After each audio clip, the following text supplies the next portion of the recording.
Di sebuah resepsi, suamiku membelakangiku, berbisik mesra dengan selingkuhannya dalam bahasa Prancis. Aku diam-diam meninggalkan tempat itu. Kepala pelayan kami yang melihatku tampak terkejut dan berkata, "Nyonya, bukankah Anda doktor sastra Jerman? Anda pasti mengerti semua yang mereka katakan." Mendengar itu, wajah suamiku langsung pucat pasi di tempatnya berdiri. Namaku Saraswati. Usiaku 31 tahun. Aku telah menikah dengan Aditya Wijaya selama 3 tahun. Aditya adalah seorang CEO muda dan kompeten di sebuah perusahaan publik yang sukses.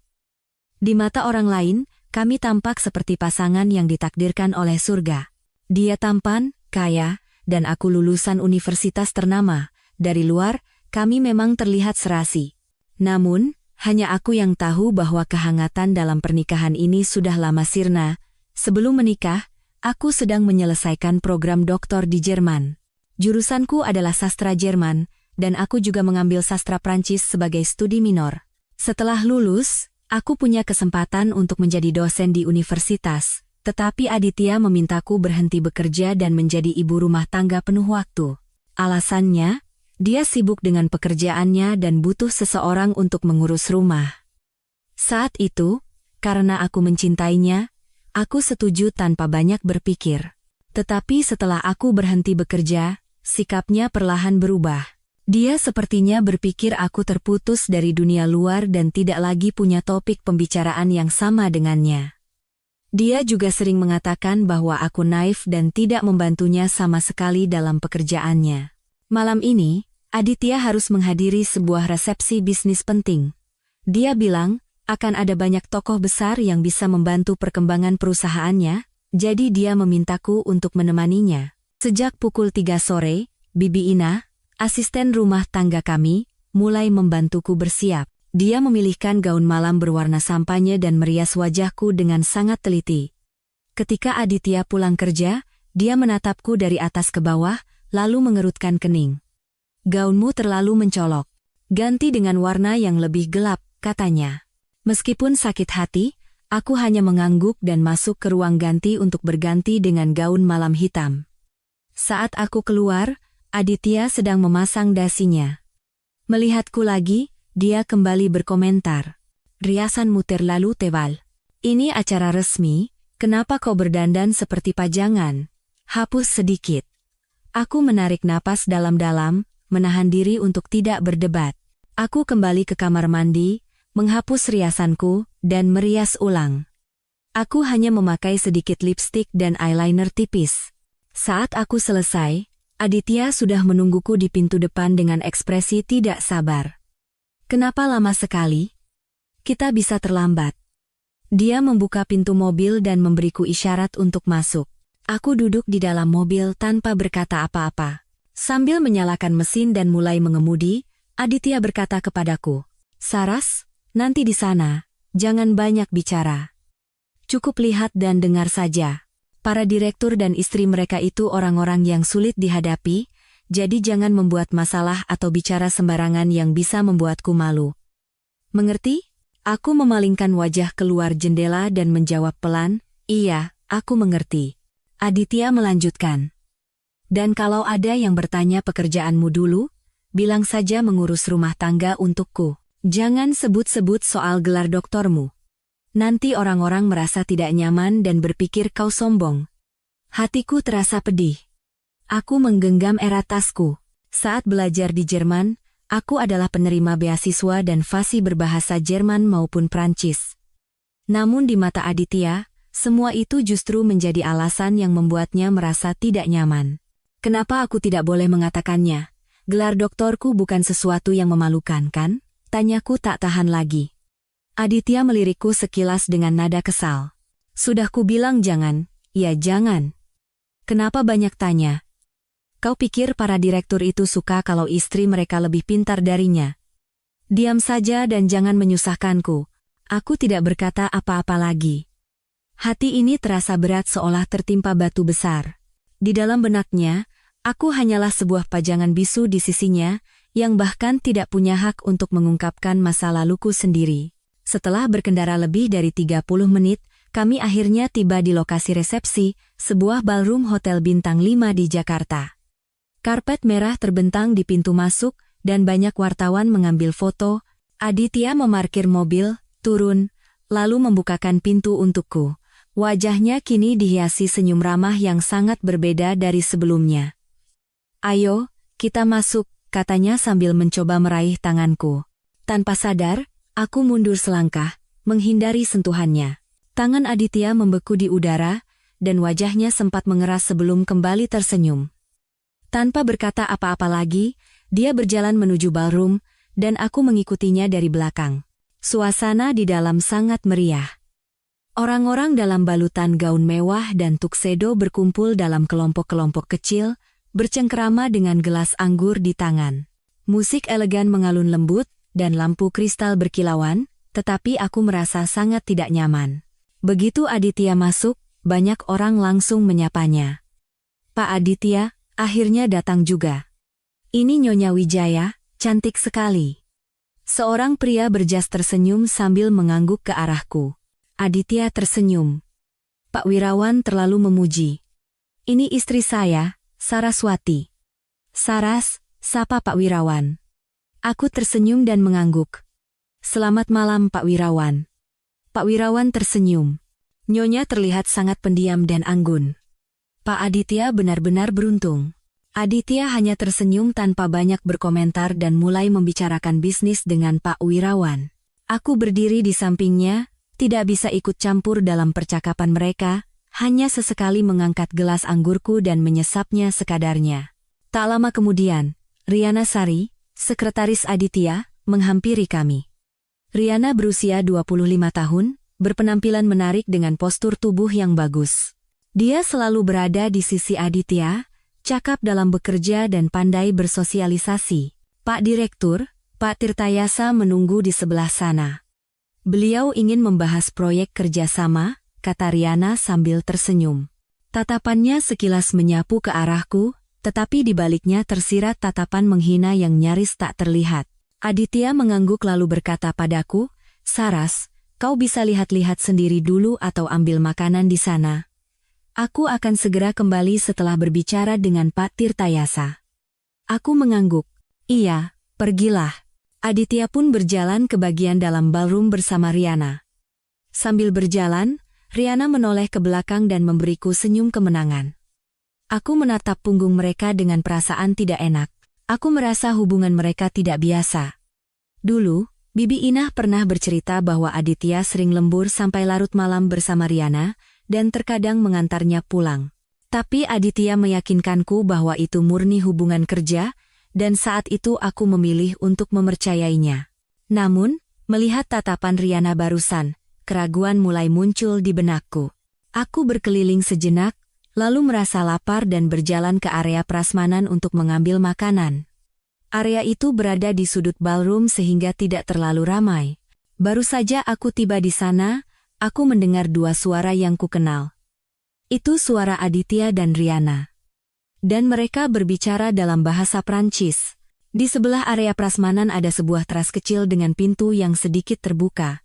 Suara Aditya dan Riana datang dari sana. Aku membeku di tempat, jantungku serasa diremas kuat. Tanpa sadar, aku menahan napas. Pertama, terdengar suara manja Riana dalam bahasa Prancis. "Sayang, tadi caramu bicara pada Saraswati terlalu kaku. Bagaimana kalau dia curiga?" Lalu, suara Aditya dengan nada lembut yang belum pernah kudengar sebelumnya, juga dalam bahasa Prancis. "Curiga apa? Bahasa Inggrisnya saja pas-pasan. Mana mungkin dia mengerti bahasa Prancis? Aku sudah bilang padanya kau hanya membantuku mengurus klien dari Prancis, jadi dia tidak akan berpikir macam-macam." Tanganku yang memegang piring bergetar hingga buku-buku jariku memutih. Rupanya karena dia yakin, aku tidak akan mengerti. Dia bisa begitu berani menikmati momen mesra dengan Riana di tengah resepsi ini, dan membicarakannya dalam bahasa Prancis. Riana berkata lagi, "Tetap saja aku sedikit khawatir. Tadi tatapannya aneh saat melihatku. Bagaimana kalau kita ketahuan? Aku ingin segera bisa bersamamu secara terang-terangan. Jangan khawatir. Aku tidak akan membuatmu menunggu terlalu lama." Suara Aditya terdengar sedikit kesal, tetapi dia tetap menenangkannya. Setelah kontrak penting perusahaan ini selesai dan posisiku aman, aku akan langsung menceraikannya. Saat itu tiba, aku akan menjadikanmu istriku yang sesungguhnya. Benarkah? Suara Riana terdengar sangat gembira. Sayang, jangan bohongi aku, ya? Aku sudah banyak berkorban untukmu. Kalau pada akhirnya kau tidak jadi bersamaku, jangan berpikir yang tidak-tidak, potong Aditya. Kapan aku pernah membohongimu? Tas mewah, perhiasan yang kau inginkan, apa ada yang tidak kubelikan? Apartemen mewah di pusat Jakarta yang kau inginkan tempo hari, aku sudah menyuruh sekretarisku mengurusnya. Akta kepemilikannya akan atas namamu. Mendengar kata apartemen mewah, tawa sinis muncul di benakku.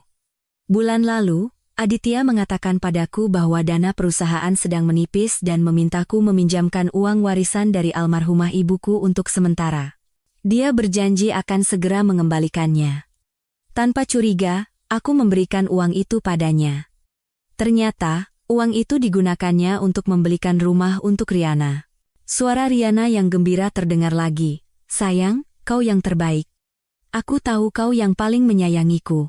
Tapi bagaimana dengan Saraswati? Apa tidak akan sulit membicarakan perceraian? Apa susahnya, kata Aditya enteng. Dia kan hanya ibu rumah tangga tanpa pekerjaan dan penghasilan. Tanpa aku, dia bukan apa-apa.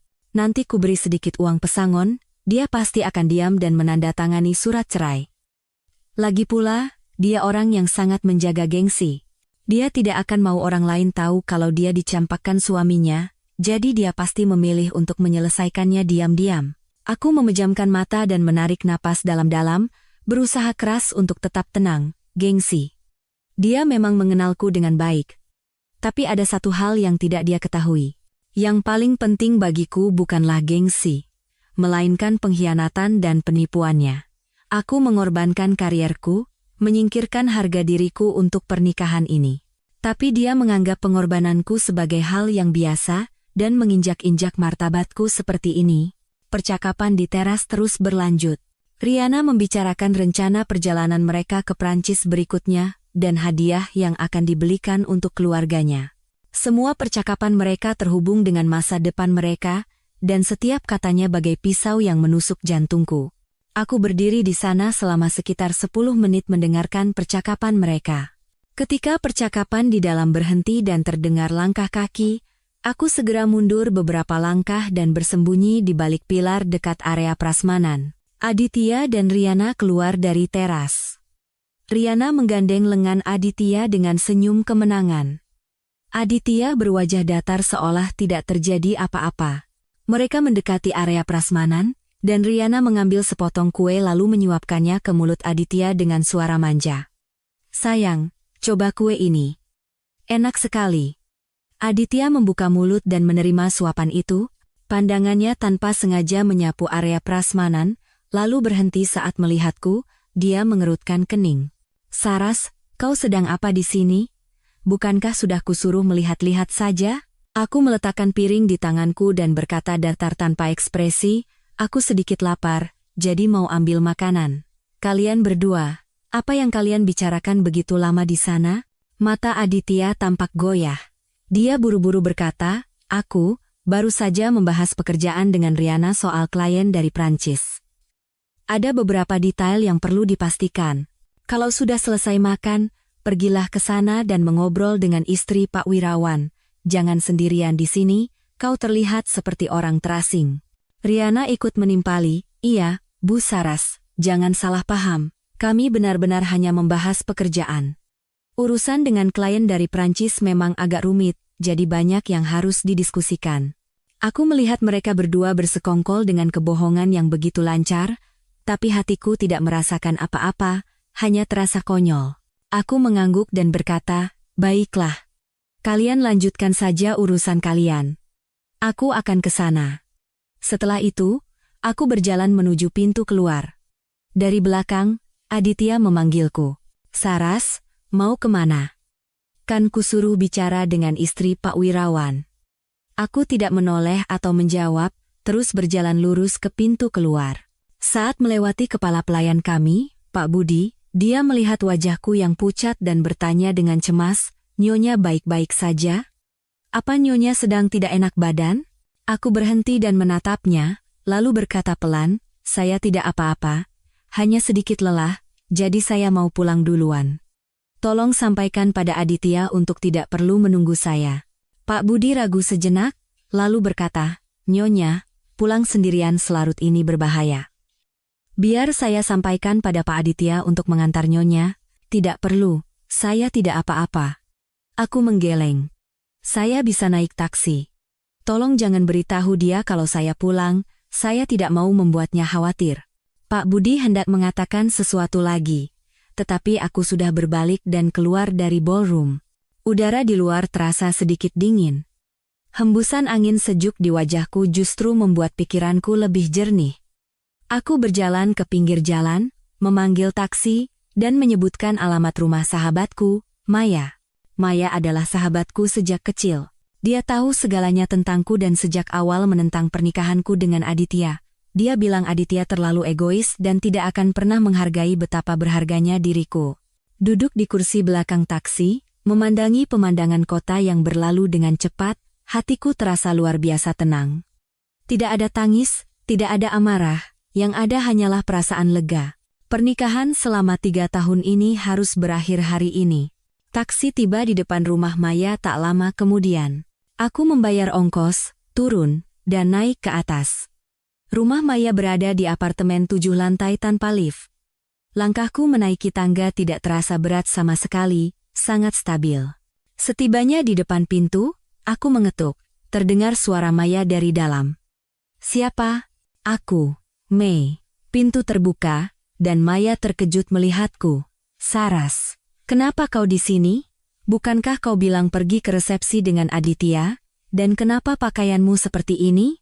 Aku masuk, melepas sepatu hak tinggiku, dan duduk di sofa. "Aku akan menceraikan Aditya." Maya buru-buru menutup pintu dan duduk di sampingku. "Ada apa? Apa si brengsek itu menyakitimu lagi? Ceritakan semuanya padaku. Apa yang sebenarnya terjadi?" Aku menatap Maya, dan menceritakan semua yang terjadi di resepsi, percakapan Aditya dan Riana dalam bahasa Prancis, dan fakta bahwa Aditya menggunakan uang warisan ibuku untuk membelikan Riana rumah. Setelah mendengar semuanya, Maya memukul sofa dengan marah. "Aditya, si brengsek itu benar-benar gila. Beraninya dia melakukan ini padamu? Dan perempuan bernama Riana itu benar-benar rubah betina. Saras, jangan terlalu sedih. Pria seperti itu tidak pantas ditangisi. Bercerailah. Itu keputusan yang tepat. Aku mendukungmu."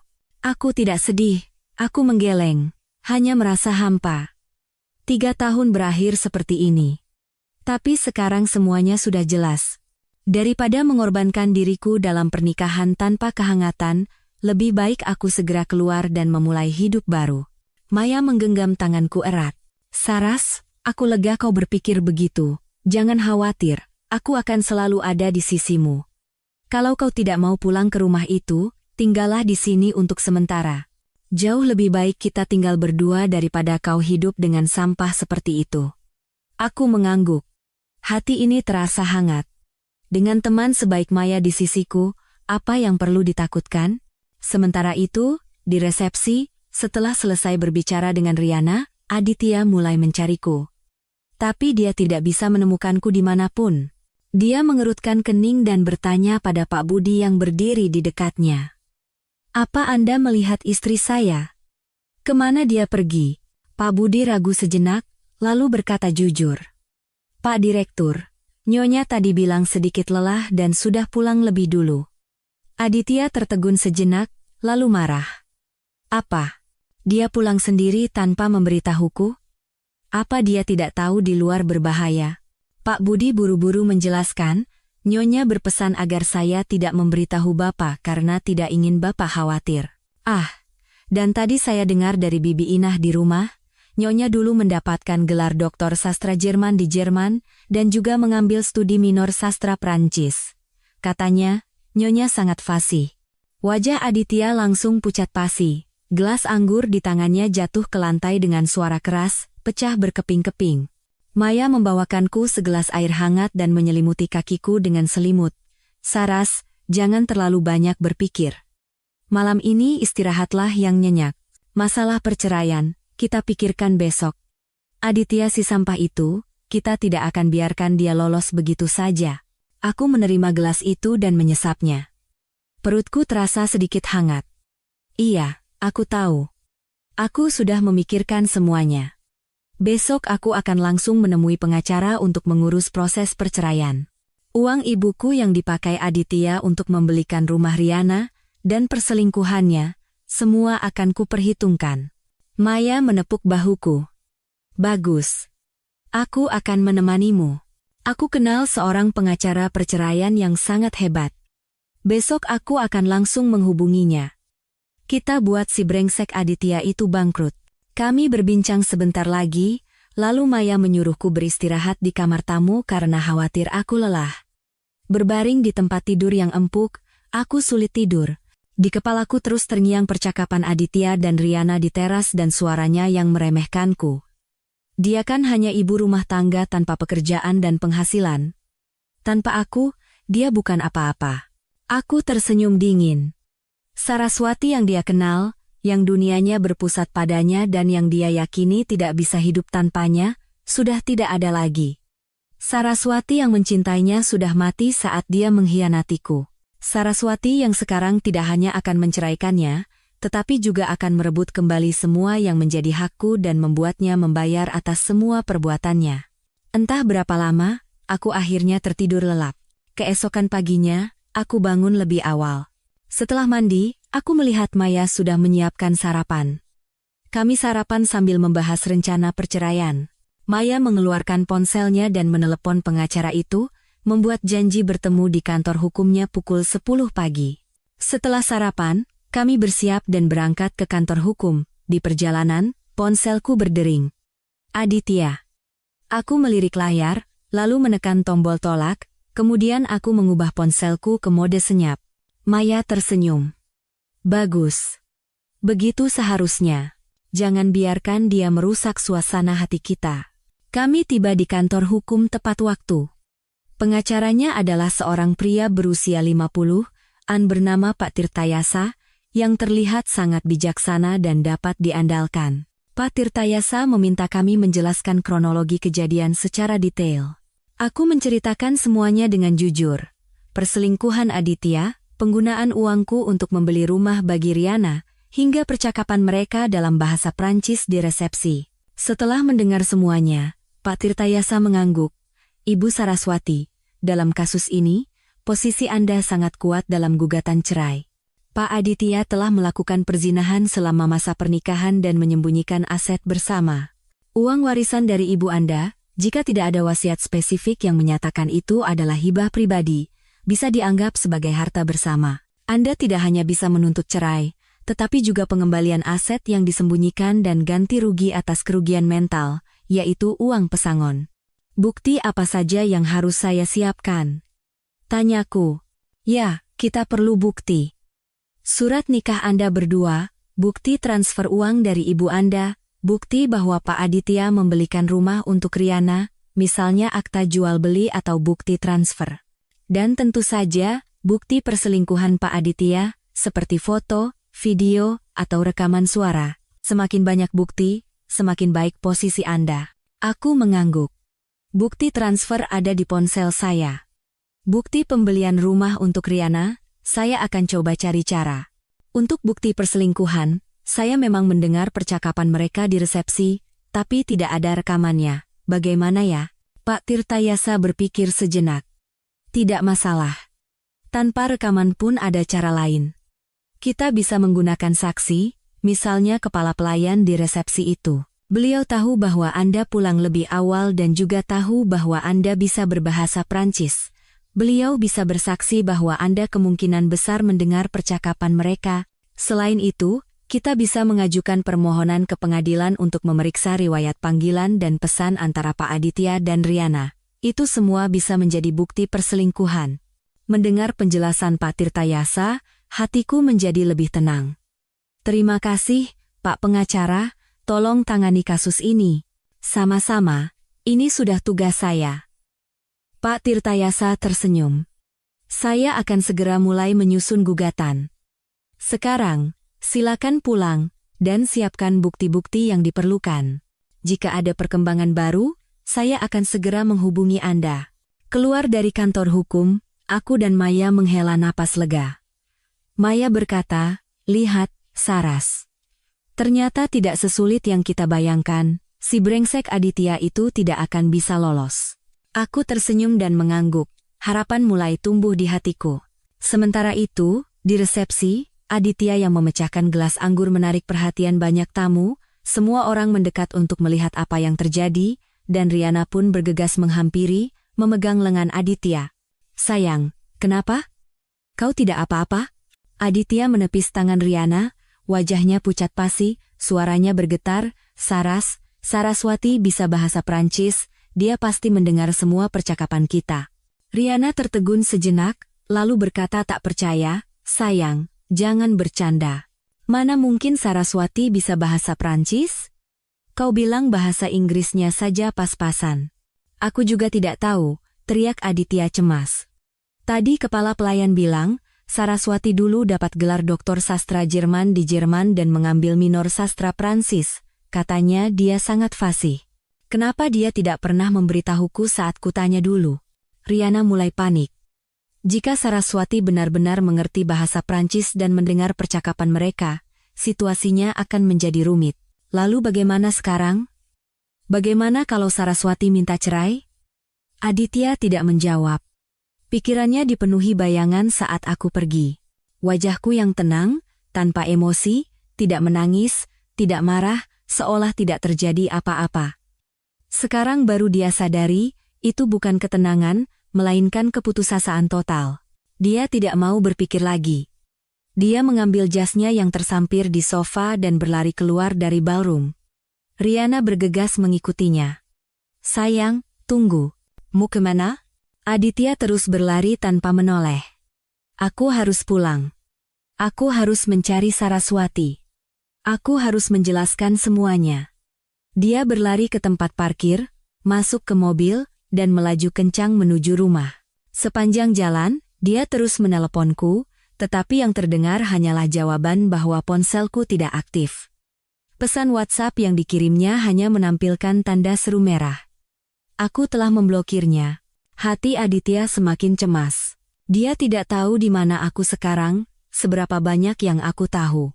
Yang dia tahu hanyalah satu hal, jika aku menceraikannya, dia tidak hanya akan kehilanganku, tetapi juga bisa kehilangan semua yang telah dia bangun. Perusahaannya, reputasinya, kekayaannya. Semua itu adalah hasil kerja kerasnya. Dia tidak bisa kehilangannya. Mobil melaju dengan kecepatan tinggi. Dia beberapa kali menerobos lampu merah dan nyaris menabrak mobil lain. Tapi Aditya tidak peduli. Di kepalanya hanya ada satu pikiran, segera sampai di rumah, mencari, menjelaskan, dan meminta maaf padaku. Akhirnya mobil tiba di depan rumah. Aditya bahkan tidak mengunci mobilnya, langsung berlari masuk ke gedung. Dia mengeluarkan kunci, tetapi tangannya gemetar hebat sehingga butuh beberapa kali percobaan untuk memasukkan kunci ke lubang dan membuka pintu. Ruang tamu kosong, tidak ada suara apapun. Aditya berteriak, "Saras, kau di rumah?" Tidak ada jawaban. Dia memanggil beberapa kali lagi, tetapi tetap hening. Dia bergegas memeriksa semua ruangan, kamar tidur, ruang kerja, dapur, kamar mandi. Tidak ada jejakku dimanapun. Jantung Aditya terasa dingin. Dia berjalan ke kamar tidur dan melihat semua pakaianku di lemari telah hilang. Kosmetikku di atas meja rias juga lenyap. Baru saat itulah dia menyadari bahwa aku benar-benar tidak akan kembali. Dia terduduk lemas di tempat tidur. Pikirannya kosong. Dia menyesal. Sungguh-sungguh menyesal. Seharusnya dia tidak memulai hubungan dengan Riana. Seharusnya dia tidak menggunakan uangku untuk membelikannya rumah. Seharusnya dia tidak meremehkanku. Dia menyesal karena tidak pernah menghargaiku. Saat itulah dia melihat secarik kertas di atas meja nakas. Itu sebuah catatan dariku. Dia buru-buru mengambilnya. "Aditya Wijaya, kita bercerai. Aku mendengar semua percakapanmu dengan Riana Sari di resepsi. Aku juga tahu kau menggunakan uang warisan dari ibuku untuk membelikan perempuan itu rumah. Aku sudah menunjuk pengacara. Aku akan menceraikanmu melalui jalur hukum dan mengambil kembali semua yang menjadi hakku. Jangan mencariku. Tidak perlu ada penjelasan. Tidak ada lagi yang perlu kita bicarakan. Tangan Aditya yang memegang catatan itu gemetar hebat. Catatan itu jatuh ke lantai. Dia merebahkan diri di tempat tidur dan akhirnya menangis terseduh-seduh. Baru sekarang dia sadar, yang hilang darinya bukan hanya seorang istri. Dia telah kehilangan seseorang yang pernah mencintainya dengan sepenuh hati, seseorang yang rela mengorbankan segalanya untuknya. Dan semua ini adalah akibat dari perbuatannya sendiri. Setelah keluar dari kantor hukum, aku dan Maya langsung pergi ke bank. Aku perlu mencetak riwayat transfer dari ibuku dan riwayat transaksi Bank Aditya baru-baru ini. Aku ingin memastikan apakah dia menyembunyikan aset lain selain membeli rumah untuk Riana. Di bank, aku menyerahkan KTP dan kartu ATM-ku kepada petugas dan meminta cetakan riwayat transaksi selama 1 tahun terakhir. Petugas memintaku mengisi formulir, dan tak lama kemudian, setumpuk tebal dokumen transaksi sudah di tanganku. Aku dan Maya duduk di area tunggu bank, memeriksa lembar demi lembar dengan teliti. Benar saja, ada catatan transfer sebesar 1 miliar rupiah 3 bulan yang lalu. Nama di rekening penerima bukan Riana Sari, tetapi aku ingat rekening itu. Itu adalah rekening kerabat jauh Aditya. Dulu, Aditya pernah bilang bahwa kerabat itu membantunya mengelola dana pribadi. Sekarang, sepertinya uang itu ditransfer melalui kerabat tersebut untuk membelikan rumah bagi Riana. Bukan hanya itu. Aku juga menemukan bahwa Aditya setiap bulan mentransfer uang ke sebuah rekening asing, mulai dari beberapa juta hingga puluhan juta rupiah. Ini sudah berlangsung sejak awal tahun lalu, dengan total mencapai ratusan juta rupiah. Aku mencatat nomor rekening ini dan berencana meminta Pak Tirtayasa untuk menyelidiki siapa pemiliknya. Aku tidak menyangka Aditya menyembunyikan begitu banyak dana gelap dan aset. Maya memukul meja dengan marah. Saras, jangan khawatir. Uang ini semua harus kita ambil kembali. Kita tidak boleh membiarkan si rubah betina itu dan si brengsek itu lolos begitu saja. Aku mengangguk sambil menyimpan dokumen transaksi dengan baik. Aku juga harus pergi ke Badan Pertanahan Nasional. Aku perlu memastikan informasi spesifik tentang apartemen mewah atas nama Riana itu. Waktu pembelian, harga, cara pembayaran, semua itu akan menjadi bukti penting. Bagus, aku temani, kata Maya. Hari ini kita kumpulkan semua bukti yang bisa didapat. Cepat serahkan pada Pak Tirtayasa agar kita bisa segera menggugat si brengsek itu. Kami pun berangkat ke kantor BPN. Aku menunjukkan KTP dan menjelaskan situasiku kepada petugas, mengatakan bahwa aku ingin memeriksa informasi properti atas nama Riana Sari. Namun, petugas mengatakan bahwa karena Undang-Undang Perlindungan Data Pribadi, mereka tidak bisa sembarangan memberikan informasi properti orang lain, kecuali ada perintah pemeriksaan dari pengadilan. Aku sedikit kecewa. Maya menghiburku. Tidak apa-apa. Kita bisa minta Pak Tirtayasa mengajukan permohonan perintah pemeriksaan. Nanti semuanya pasti bisa dicek. Sekarang kita sudah punya bukti awal berupa riwayat transaksi bank. Ini sudah merupakan kemajuan besar. Aku mengangguk. Meskipun kecewa, aku tahu aku tidak boleh terburu-buru.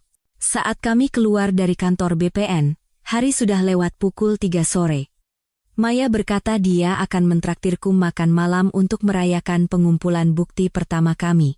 Kami mencari restoran yang nyaman dan memesan makanan kesukaanku. Saat sedang makan, ponselku tiba-tiba berdering. Nomor tak dikenal. Aku ragu sejenak, lalu mengangkatnya.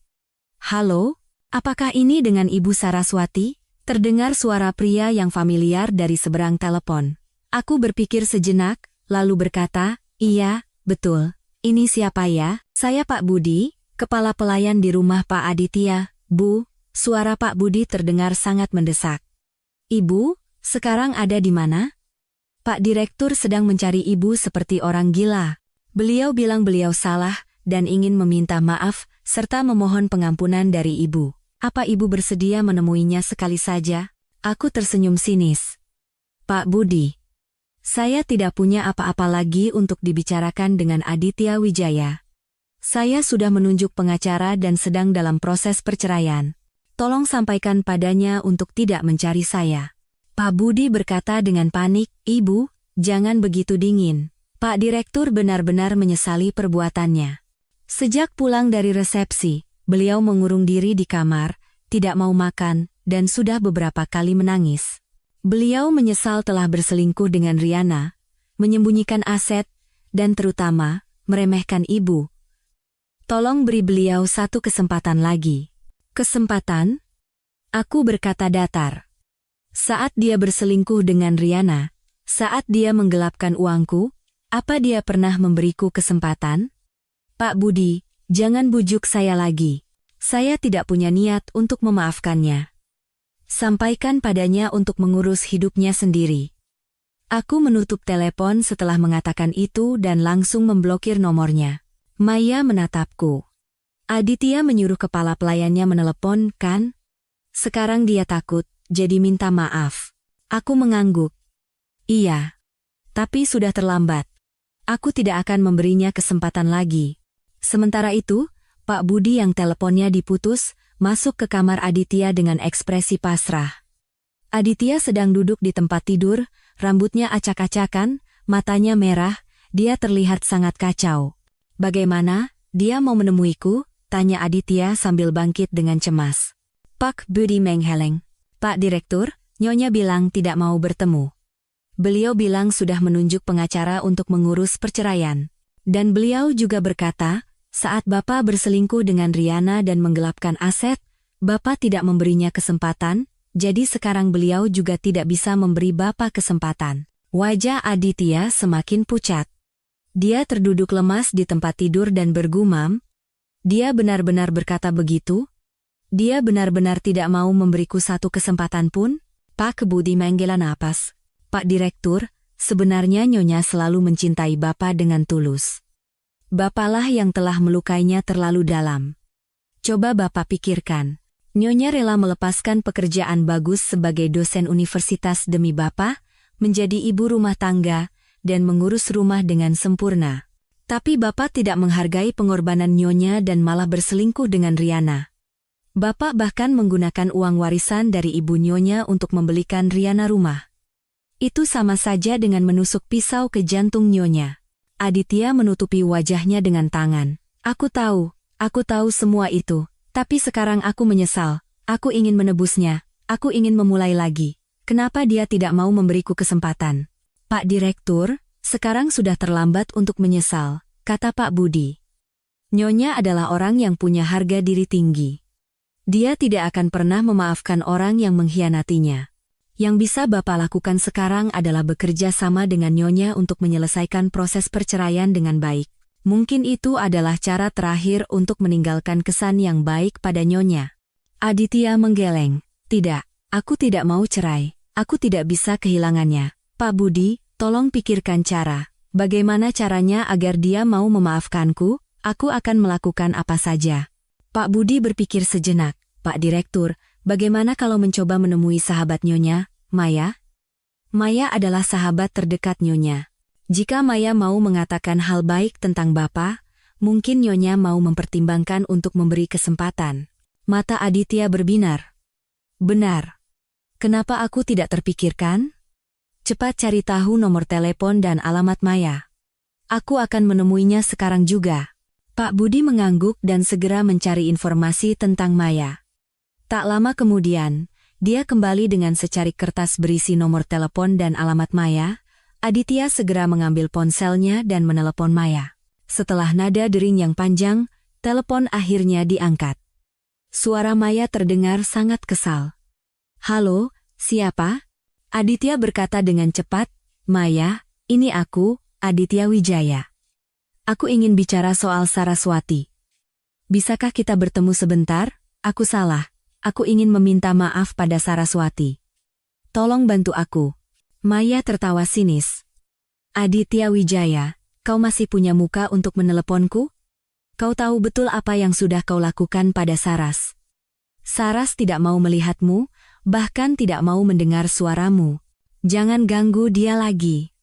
Daripada buang-buang waktu, lebih baik kau siapkan dirimu untuk perceraian. Setelah itu, Maya langsung menutup telepon dan memblokir nomor Aditya.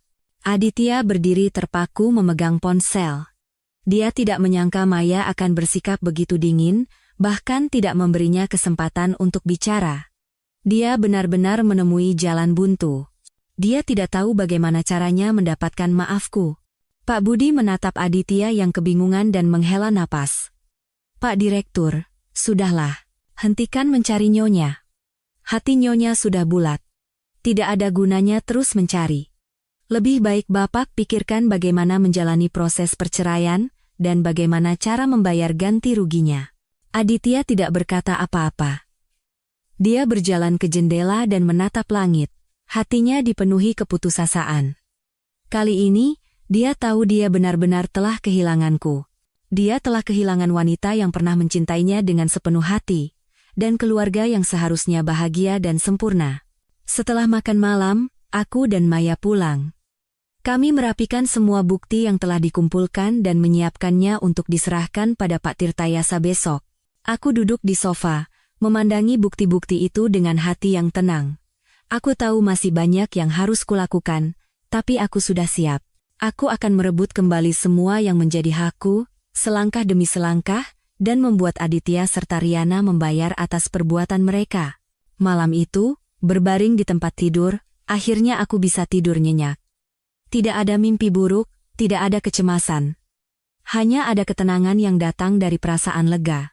Aku tahu, kehidupan baruku akan segera dimulai. Keesokan paginya, aku dan Maya menyerahkan bukti-bukti yang telah kami siapkan kepada Pak Tirtayasa. Setelah memeriksa dokumen-dokumen itu, Pak Tirtayasa berkata dengan ekspresi puas, Ibu Saraswati, bukti-bukti ini sangat berguna. Terutama riwayat transaksi bank, ini dengan jelas membuktikan bahwa Pak Aditya telah menyembunyikan aset. Saya akan segera menyusun bukti-bukti ini dan mengajukan gugatan ke pengadilan secepatnya, serta mengajukan permohonan perintah pemeriksaan untuk informasi apartemen mewah atas nama Riana. Terima kasih, Pak Pengacara, kataku penuh syukur. Jika ada yang perlu saya bantu, kapanpun tolong beritahu saya. Tentu saja. Pak Tirtayasa mengangguk. Setelah gugatan diterima oleh pengadilan, pemberitahuan akan dikirimkan kepada Pak Aditya. Saya akan memberitahu Anda jika tanggal sidang sudah ditentukan. Keluar dari kantor hukum, hatiku terasa jauh lebih ringan. Maya berkata bahwa aku sudah cukup menderita karena masalah perceraian ini, jadi dia mengajakku pergi berbelanja baju baru untuk melepas stres. Katanya, karena bukti sudah diserahkan, sekarang saatnya untuk sedikit bersantai. Aku tersenyum dan setuju. Kami pergi ke pusat perbelanjaan. Kami berkeliling ke beberapa toko dan membeli beberapa setel pakaian bergaya simpel dan nyaman. Maya memilihkan sepasang sepatu datar untukku, mengatakan bahwa dulu aku selalu memakai sepatu hak tinggi dan itu pasti sangat melelahkan. Sekarang saatnya untuk lebih menyayangi diriku sendiri. Kami makan siang di pusat perbelanjaan itu dan sorenya menonton film. Menghabiskan hari seperti itu membuat suasana hatiku jauh lebih baik dan senyum mulai kembali menghiasi wajahku. Maya menatapku dan berkata, "Nah, begini kan lebih baik. Kau jauh lebih cantik saat tersenyum. Jangan sia-siakan kesedihanmu untuk sampah seperti Aditya." Aku mengangguk. Iya, aku tahu. Mulai sekarang, aku akan menjaga diriku baik-baik dan hidup untuk diriku sendiri. Sementara itu, Aditya yang telah diblokir bahkan oleh Maya, jatuh dalam keputusasaan total. Dia mengurung diri di rumah, tidak makan, tidak minum, dan tidak pergi ke kantor. Dia hanya berdiam diri di kamar sepanjang hari, seperti mayat hidup. Pak Budi merasa kasihan melihatnya, tetapi tidak tahu bagaimana cara menghiburnya. Suatu sore, telepon datang dari wakil direktur perusahaan. Dia mengatakan ada rapat penting yang harus dipimpin oleh Aditya dan bertanya kapan dia bisa datang ke kantor. Dengan enggan, Aditya akhirnya bangkit dari tempat tidur, mencuci muka, berganti pakaian, dan pergi ke kantor. Setibanya di ruang rapat, para pemegang saham dan eksekutif sudah berkumpul. Melihat wajah Aditya yang pucat dan penampilannya yang kacau, semua orang terkejut. Wakil Direktur, Pak Chandra, segera berkata, "Pak Direktur, Anda sudah datang. Mari kita mulai rapatnya. Hari ini kita akan membahas proyek kerjasama dengan pihak Prancis. Ini proyek yang sangat penting bagi perusahaan, jadi kami butuh keputusan dari Bapak." Aditya mengangguk dan duduk di kursi pimpinan, tetapi tidak bisa berkata apa-apa. Pikirannya dipenuhi masalah perceraian denganku sehingga dia tidak bisa fokus pada pekerjaan. Seorang pemegang saham tidak tahan dan bertanya, "Pak Aditya, apa Anda sedang tidak sehat? Jika kondisi Anda tidak baik, kita bisa tunda rapatnya." Aditya menggeleng. "Tidak. Saya tidak apa-apa. Silakan lanjutkan rapatnya." Namun, rapat baru berjalan beberapa menit, Aditya sudah membuat kesalahan karena tidak fokus. Dia salah menyebut nama perusahaan mitra dari Prancis dan salah melaporkan anggaran proyek. Para pemegang saham saling memandang dengan kening berkerut, wajah mereka menunjukkan ketidakpuasan. Pak Chandra segera mencoba menyelamatkan situasi. Sepertinya Pak Direktur terlalu lelah akhir-akhir ini sehingga sedikit tidak fokus. "Mari kita istirahat 10 menit.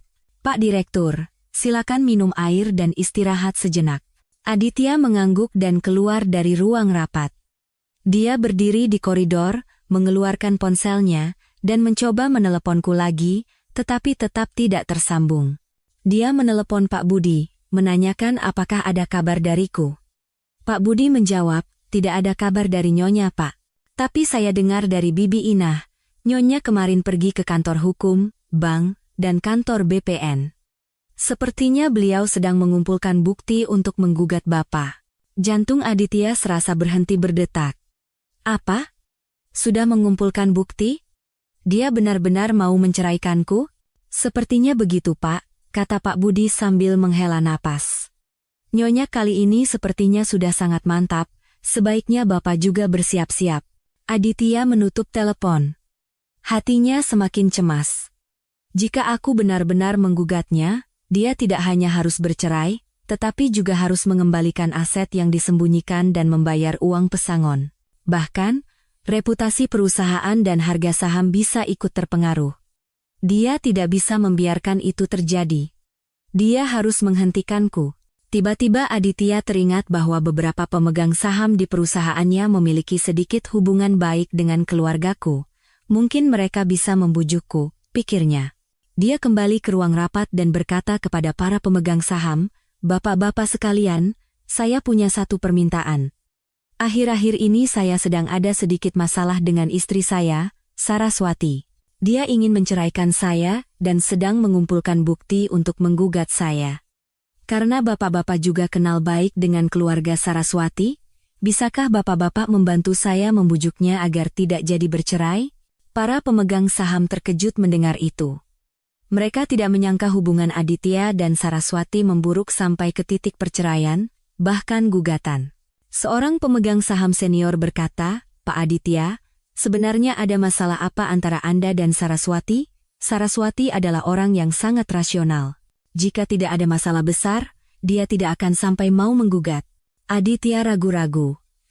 Dia tidak berani menceritakan perselingkuhan dan penggelapan asetnya, hanya mengatakan ada sedikit kesalahpahaman. Hanya ada sedikit salah paham, dan saya tidak menjelaskannya dengan baik, jadi istri saya mau bercerai. Pemegang saham lain mengerutkan kening. "Pak Aditya, jika hanya salah paham, seharusnya bisa diselesaikan dengan penjelasan yang baik. Kenapa sampai mau digugat? Dan setahu saya, Ibu Saraswati belum lama ini meninggal dan meninggalkan warisan untuknya. Apa Anda menyentuh uang itu?" Jantung Aditya berdebar kencang. Dia tidak menyangka para pemegang saham tahu sampai sejauh itu. Dia buru-buru berkata, "Iya. Saya memang menyentuh uang itu, tapi itu untuk dana perusahaan. Bukan sengaja menggelapkan uang istri saya." "Dana perusahaan?" Pemegang saham senior itu tersenyum sinis. "Pak Aditya, apa Anda pikir kami bodoh? Kami sudah mencari tahu. Anda menggunakan uang itu untuk membelikan sekretaris Anda, Riana Sari, sebuah apartemen mewah, berselingkuh selama pernikahan dan menggelapkan aset bersama. Wajar saja Saraswati menggugat Anda." Wajah Aditya pucat pasi, tidak bisa berkata apa-apa. Dia terkejut karena para pemegang saham sudah tahu segalanya. Pak Aditya, Anda sangat mengecewakan kami, kata seorang pemegang saham dengan marah. Awalnya kami berinvestasi di perusahaan Anda sebagian karena percaya pada kemampuan Anda, tetapi sebagian lagi karena Ibu Saraswati adalah teman lama kami percaya pada penilaian Saraswati, tapi sekarang Anda melakukan hal seperti ini. Anda tidak hanya mengkhianati Saraswati, tetapi juga mencoreng nama baik perusahaan. Apa Anda tidak malu pada kami? Para pemegang saham, pena, timpal pemegang saham lain. Jika masalah ini tersebar ke publik, harga saham perusahaan pasti akan anjlok. Keuntungan kita juga akan merugi besar. Pak Aditya, Anda harus segera menyelesaikan masalah ini. Bicaralah baik-baik dengan Saraswati dan dapatkan maafnya. Jika tidak, kami terpaksa akan mempertimbangkan untuk mengganti posisi Anda sebagai direktur utama. Mendengar kata mengganti direktur utama, Aditya benar-benar panik.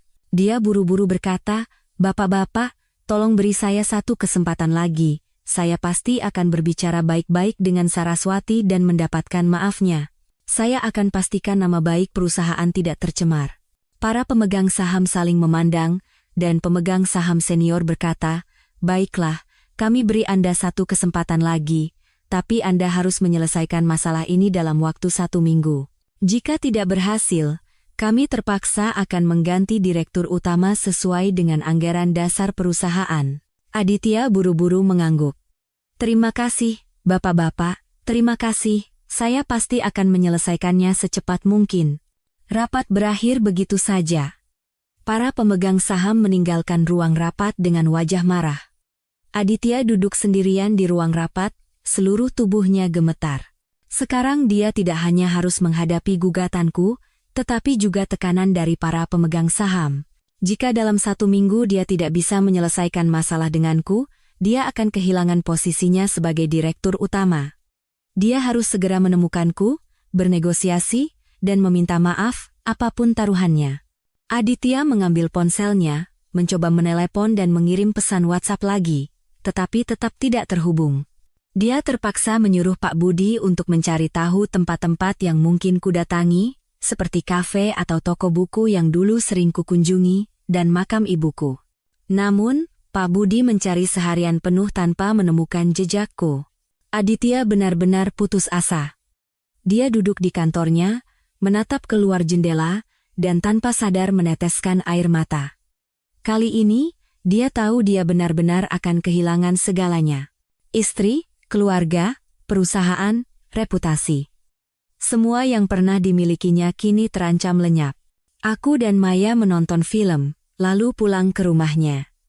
Malam harinya, aku mendapat telepon dari Pak Tirtayasa.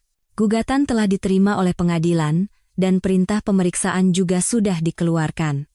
Minggu depan, mereka sudah bisa memeriksa informasi apartemen mewah atas nama Riana di kantor BPN. Mendengar kabar itu, aku sangat senang. "Terima kasih, Pak Pengacara. Anda sudah bekerja keras." "Sama-sama. Ini sudah tugas saya," kata Pak Tirtayasa. "Ibu Saraswati, pihak Pak Aditya mungkin akan mencoba melakukan negosiasi. Jika Ibu tidak ingin menemuinya, saya bisa mewakili Ibu untuk berbicara. Ibu tidak perlu menemuinya secara langsung." "Baik, saya mengerti. Jika dia menawarkan negosiasi, saya akan memintanya untuk menghubungi Bapak." Setelah menutup telepon, hatiku dipenuhi harapan. Aku tahu keadilan yang menjadi hakku akan segera terwujud. Aditya dan Riana, mereka pasti akan menerima hukuman yang setimpal atas perbuatan jahat mereka. Malam itu, berbaring di tempat tidur, aku tidur dengan cepat.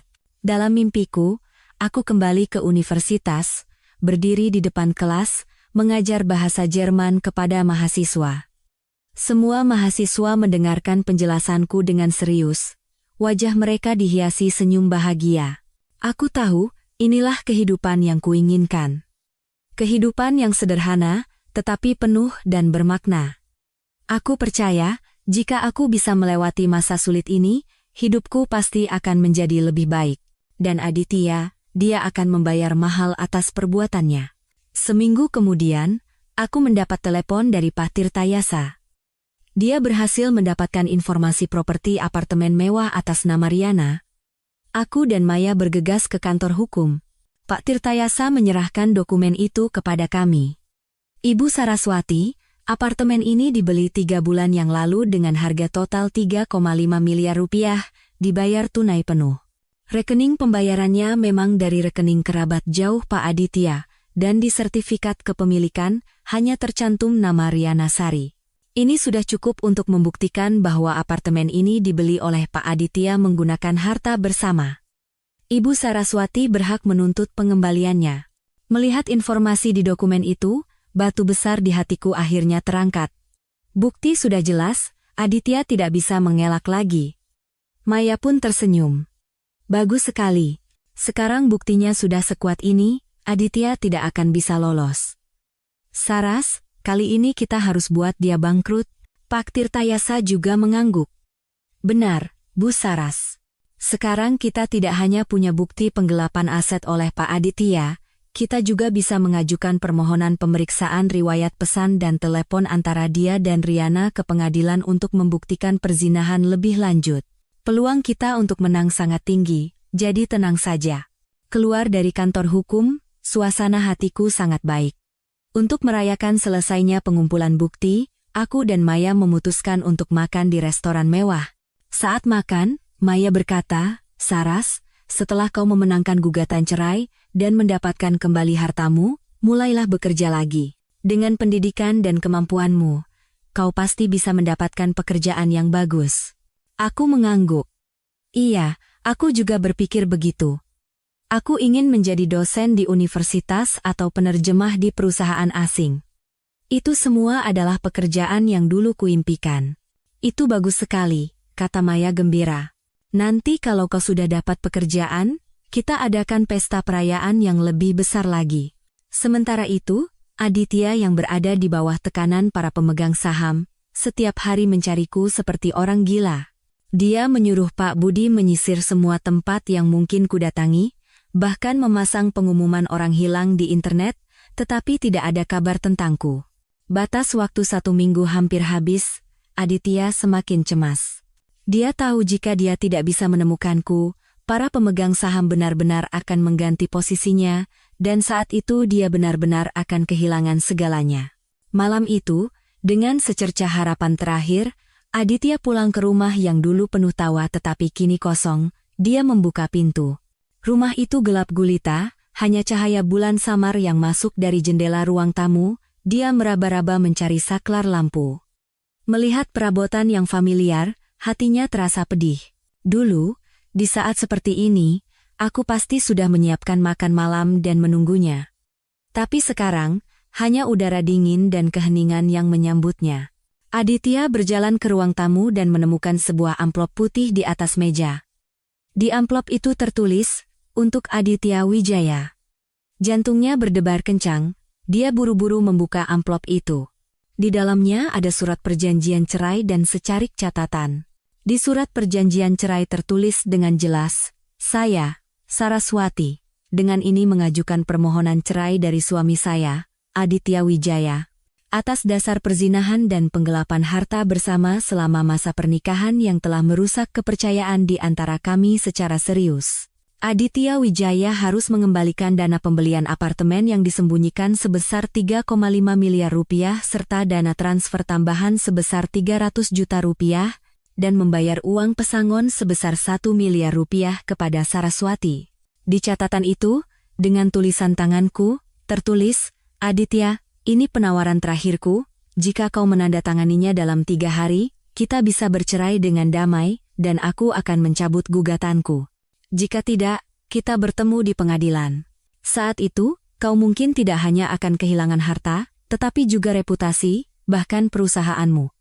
Pikirkan baik-baik. Tangan Aditya yang memegang surat perjanjian cerai dan catatan itu gemetar hebat. Air matanya tumpah. Dia tahu, aku telah memberinya kesempatan terakhir. Jika dia melewatkan kesempatan ini, semuanya benar-benar tidak akan bisa diperbaiki. Tapi dia tidak bisa menerimanya begitu saja. Dia tidak mau bercerai, tidak mau kehilangan keluarga ini, dan yang terpenting, tidak mau kehilanganku. Dia buru-buru mengambil ponselnya dan meneleponku, tetapi tetap tidak tersambung.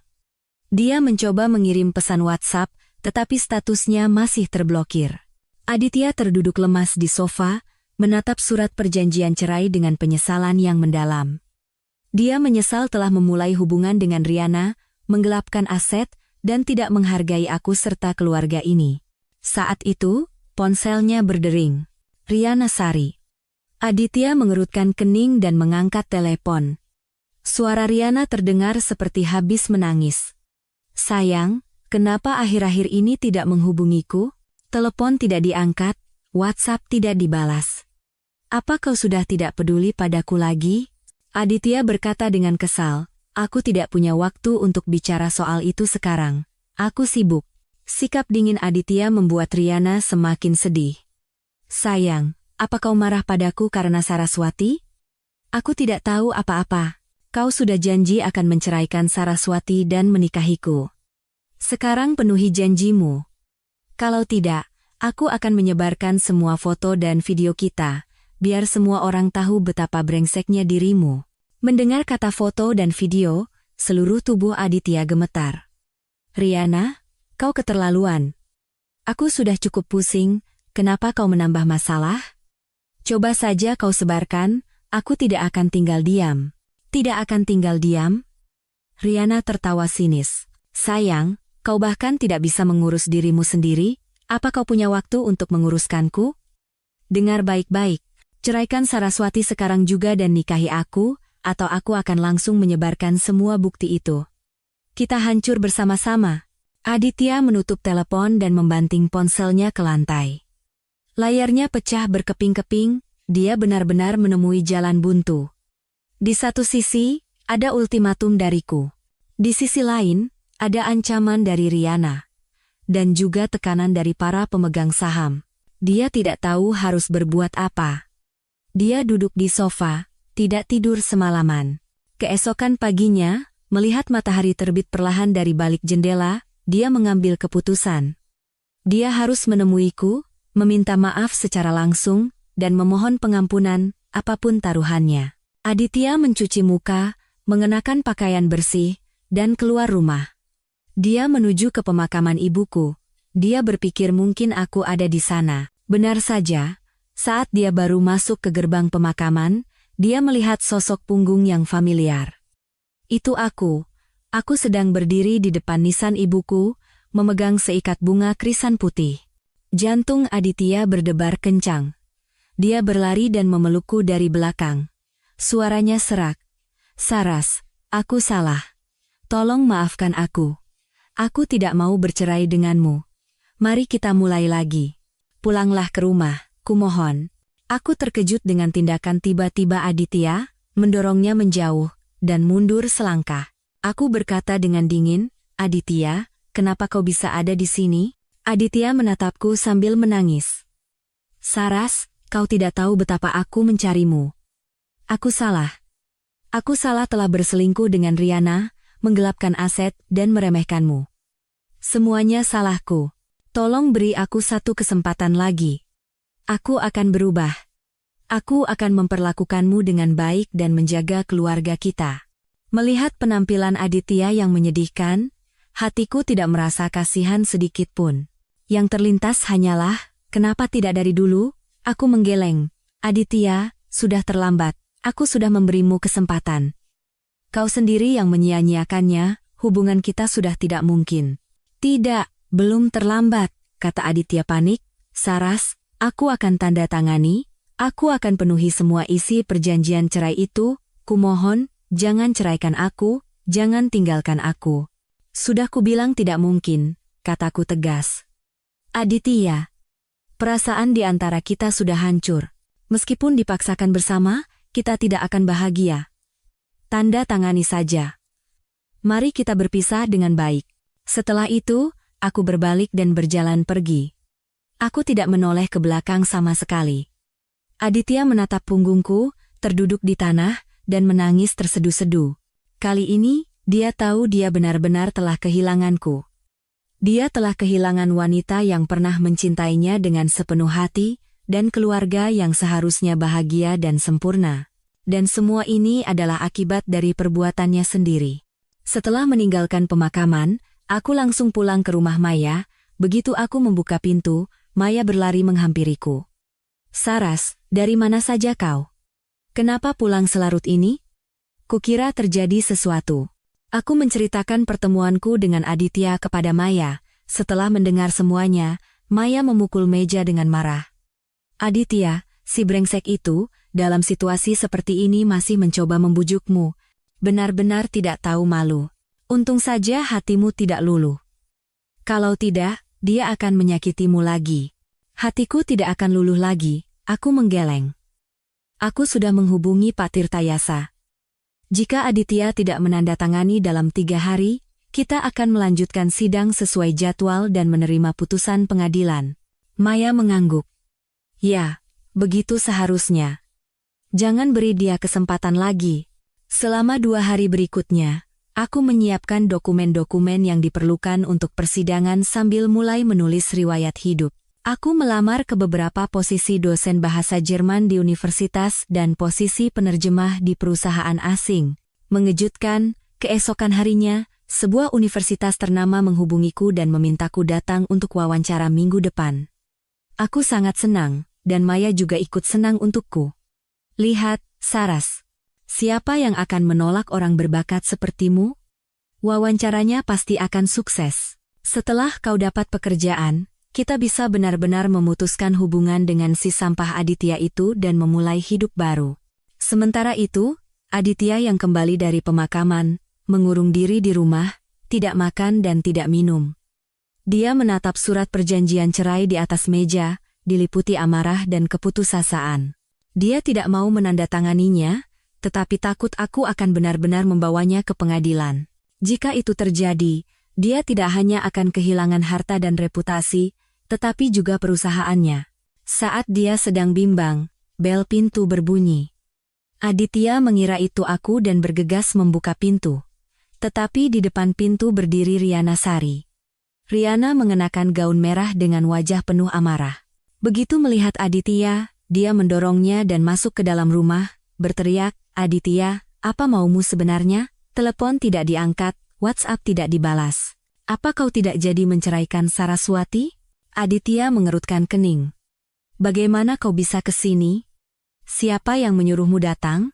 Kalau aku tidak datang, kau akan terus menghindariku, kan?" Riana berjalan ke ruang tamu, melihat surat perjanjian cerai di atas meja, mengambilnya, membacanya sekilas, lalu membantingnya ke lantai dengan marah. "Aditya, jadi kau mau bercerai baik-baik dengan Saraswati? Apa kau lupa janjimu padaku? Kau bilang akan menceraikannya dan menikahiku. Apa maksudnya ini, kau mempermainkanku?" Aditya mengambil surat perjanjian cerai yang jatuh dan berkata dengan kesal, "Aku tidak punya waktu untuk membahas ini denganmu. Cepat keluar. Jangan ganggu aku di sini, aku tidak mau keluar." Riana mulai menangis. "Aditya, aku sudah banyak berkorban untukmu. Aku bahkan memutuskan hubungan dengan orang tuaku. Sekarang kau mau meninggalkanku? Beraninya kau melakukan ini padaku?"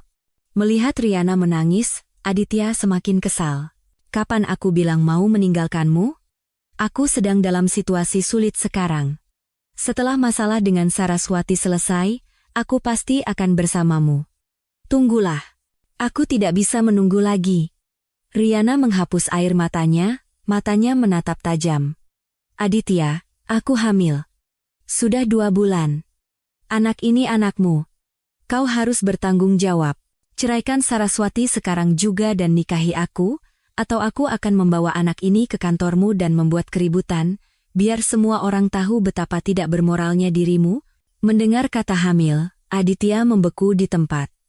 Dia menatap perut Riana dengan tak percaya. "Apa? Hamil? Benarkah?" "Tentu saja benar." Riana mengelus perutnya. "Aku sudah periksa ke rumah sakit. Dokter bilang anak ini sehat. Aditya, ini anakmu. Kau harus bertanggung jawab pada kami. Ceraikan Saraswati sekarang juga.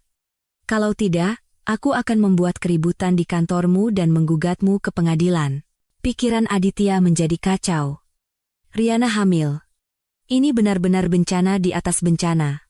Jika Riana benar-benar datang ke kantor dan membuat keributan atau menggugatnya, dia tidak hanya akan hancur di perusahaan, tetapi juga di mata masyarakat.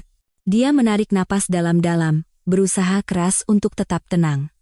Riana, tenanglah. Mari kita bicara. Bukannya aku tidak mau bersamamu. Masalah perceraian dengan Saraswati sedikit rumit, jadi butuh waktu. Beri aku sedikit waktu lagi. Aku pasti akan menceraikannya dan menikahimu. Aku sudah memberimu cukup waktu, Riana menggeleng. Aku tidak bisa menunggu lagi. Ceraikan Saraswati dalam 3 hari. Kalau tidak, aku akan datang ke kantormu dan membuat keributan.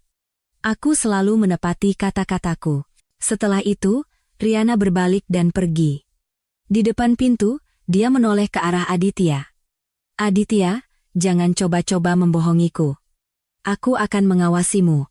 Jika dalam 3 hari kau belum menceraikan Saraswati, bersiaplah untuk menanggung akibatnya. Setelah Riana pergi, Aditya terduduk lemas di sofa, hatinya dipenuhi keputusasaan. Di satu sisi, ada ultimatum dariku. Di sisi lain, ada ancaman dari Riana. Tekanan dari para pemegang saham. Dan sekarang, anak yang belum lahir. Dia hampir gila. Dia tidak tahu harus berbuat apa. Dia mengambil ponselnya dan menelepon Pak Chandra, wakil direkturnya, untuk meminta bantuan. Pak Chandra mengangkat telepon, mendengarkan situasi Aditya, dan menghela napas. Pak Direktur, dalam situasi seperti ini, saya juga tidak bisa berbuat apa-apa. Nyonya Saraswati sangat tegas, Riana mengancam dengan kehamilannya, dan para pemegang saham mendesak penyelesaian masalah. Bapak benar-benar dalam posisi terjepit. Aditya berkata dengan cemas, lalu apa yang harus kulakukan?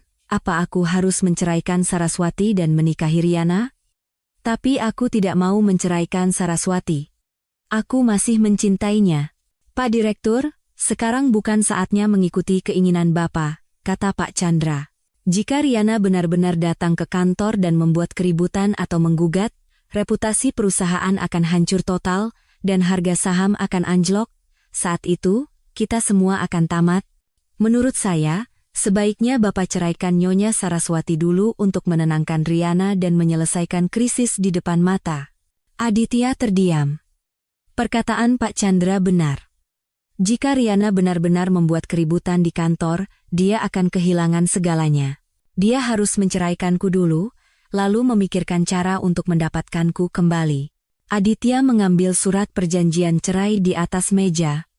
Setelah ragu-ragu cukup lama, dia akhirnya menandatangani namanya. Melihat tanda tangannya sendiri, dia menangis. Dia tahu, dengan tanda tangan ini, dia telah benar-benar kehilanganku. Dia telah kehilangan wanita yang pernah mencintainya dengan sepenuh hati. Setelah menandatangani, Aditya menelepon Pak Budi dan memintanya mengantarkan surat perjanjian cerai itu ke kantor hukum Pak Tirtayasa. Pak Budi mengangkat telepon dan menghela napas. Pak Direktur, apa Bapak benar-benar sudah memutuskan? Dengan tanda tangan ini, Bapak dan Nyonya akan menjadi orang asing. Aditya berkata dengan suara serak, sudah kuputuskan, cepat antarkan. Setelah menutup telepon, Aditya duduk di sofa, menatap ruangan yang kosong dengan perasaan hampa. Dia tidak tahu bahwa keputusannya saat ini, alih-alih menyelesaikan masalah, justru akan menjerumuskannya ke dalam kesulitan yang lebih besar. Keesokan harinya setelah Aditya menandatangani, aku mendapat telepon dari Pak Tirtayasa. Dia memberitahu bahwa Aditya telah menandatangani surat perjanjian cerai dan surat itu sudah dikirim ke kantornya. Aku dan Maya bergegas ke kantor hukum. Melihat tanda tangan Aditya di surat perjanjian cerai, aku menghela napas lega. Pak Tirtayasa tersenyum. Ibu Saraswati, selamat. Sekarang kita bisa pergi ke kantor urusan agama untuk mendaftarkan perceraian, dan Anda bisa mendapatkan kembali harta Anda. Terima kasih, Pak Pengacara, kataku penuh syukur. Selama ini Anda sudah bekerja keras. Sama-sama. Ini sudah tugas saya. Pak Tirtayasa tersenyum. Sebaiknya kita segera mendaftarkan perceraian. Jangan menunda-nunda. Aku mengangguk. Hatiku dipenuhi harapan. Aku tahu aku akan segera terbebas sepenuhnya dari Aditya dan memulai hidup baru. Tapi aku tidak tahu, masalahnya tidak akan berakhir semudah itu. Tepat sehari sebelum aku akan pergi ke Kua untuk mendaftarkan perceraian, Pak Tirtayasa tiba-tiba menelepon. Katanya, Aditya berubah pikiran dan tidak mau pergi mendaftarkan perceraian. Aku tertegun sejenak. Pak pengacara, apa maksudnya? Aditya kan sudah menandatangani. Kenapa dia tiba-tiba berubah pikiran? Pak Tirtayasa menghela napas. Ibu Saraswati, menurut pengakuan Pak Aditya, Riana Sari sedang mengandung anaknya. Riana mengancam akan membuat keributan di kantor jika dia menceraikan ibu. Jadi, dia terpaksa berubah pikiran. Dia juga bilang akan memberikan kompensasi lebih banyak pada ibu dan memohon satu kesempatan lagi, meminta agar tidak diceraikan. Mendengar itu, aku tertawa sinis. Aditya, sampai saat ini masih mencoba menipuku. Benar-benar konyol. Aku berkata dengan tegas, Pak pengacara, saya tidak akan memberinya kesempatan lagi. Dia sudah menandatangani, dan surat perjanjian cerai itu sudah sah. Dia harus mendaftarkan perceraian dengan saya. Jika dia menolak, mari kita ajukan gugatan ke pengadilan untuk menuntut pelaksanaan paksa. Baik, saya mengerti. Saya akan segera menyiapkan dokumen untuk mengajukan gugatan agar Pak Aditya melaksanakan perjanjian dan mendaftarkan perceraian dengan Anda. Setelah menutup telepon, Maya marah. Aditya, si brengsek itu benar-benar keterlaluan. Sudah tanda tangan, sekarang seenaknya membatalkan. Dan si Riana itu, benar-benar biang keladi. Saras, jangan khawatir. Kita punya Pak Tirtayasa. Dia pasti bisa membuat Aditya melaksanakan perjanjiannya. Aku mengangguk. Aku tidak khawatir. Semakin dia berulah seperti ini, semakin aku bertekad untuk bercerai dan mengambil kembali semua hakku. Mereka berdua sudah berbuat jahat, jadi mereka harus menerima hukuman yang setimpal. Aku tahu mungkin akan ada lebih banyak kesulitan di depan, tetapi aku sudah siap. Aku akan membela hak-hakku, selangkah demi selangkah, dan membuat Aditya serta Riana membayar atas perbuatan mereka.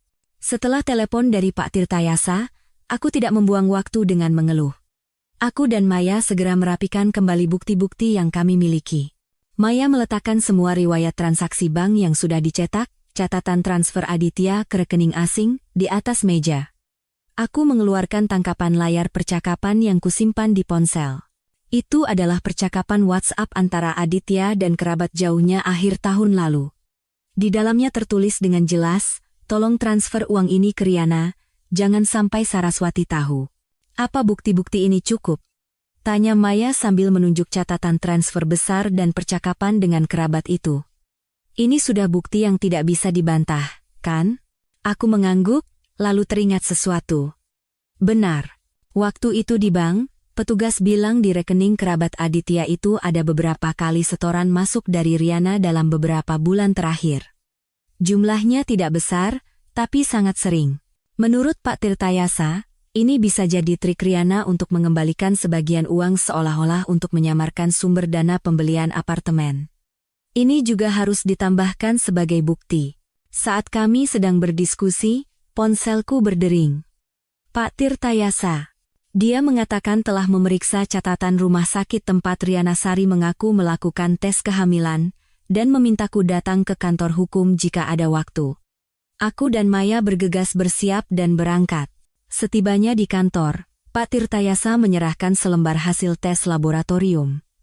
Ibu Saraswati, lihat ini. Memang benar Riana Sari melakukan tes kehamilan di rumah sakit. Tapi di hasil tes tertulis status kehamilan tidak terkonfirmasi. Dan kunjungan terakhirnya ke rumah sakit adalah sebulan yang lalu, setelah itu tidak pernah datang lagi. Yang lebih penting, saya menyuruh orang memeriksa riwayat medisnya, dan dia pernah menjalani operasi kuret setengah tahun yang lalu. Dokter menyarankannya untuk tidak hamil setidaknya selama setengah tahun, karena bisa sangat berbahaya bagi tubuhnya. Aku memegang hasil tes itu dan seketika mengerti segalanya. Riana Sari tidak hamil, dia telah menipu Aditya. Maya yang juga melihat hasil tes itu menjadi marah. Perempuan bernama Riana ini benar-benar jahat. Menipu Aditya dengan kehamilan palsu dan bahkan mengancamnya. Dia benar-benar pantas dihukum. Pak Tirtayasa berkata, sekarang kita punya hasil tes ini, kita bisa membuktikan bahwa Riana Sari berbohong. Karena Aditya berubah pikiran karena ancaman kehamilan palsu Riana, kita bisa menggunakan poin ini di pengadilan untuk menyatakan bahwa pembatalannya tidak sah dan menuntut pelaksanaan paksa perjanjian cerai. Dan juga, tambahku, dulu saya pernah menemukan bahwa Aditya setiap bulan mengirim uang ke sebuah rekening asing. Sekarang saya pikir, rekening itu milik Riana, Pak Pengacara, apa bisa diselidiki juga? Pak Tirtayasa mengangguk. Tentu saja. Saya akan segera mengajukan permohonan perintah pemeriksaan untuk mengungkap pemilik rekening itu. Jika terbukti rekening itu milik Riana Sari, itu akan menjadi bukti tambahan bahwa Aditya telah menggelapkan aset untuknya dalam jangka waktu yang lama, yang akan semakin menguntungkan kita. Keluar dari kantor hukum, hatiku terasa jauh lebih ringan. Sebelumnya aku khawatir Aditya akan terus menggangguku karena kehamilan palsu Riana, tetapi sekarang dengan adanya catatan rumah sakit, aku bisa mengungkap kebohongan Riana dan memberitahu Aditya bahwa dia telah ditipu. Sementara itu, Aditya sedang pusing 7 keliling karena Riana.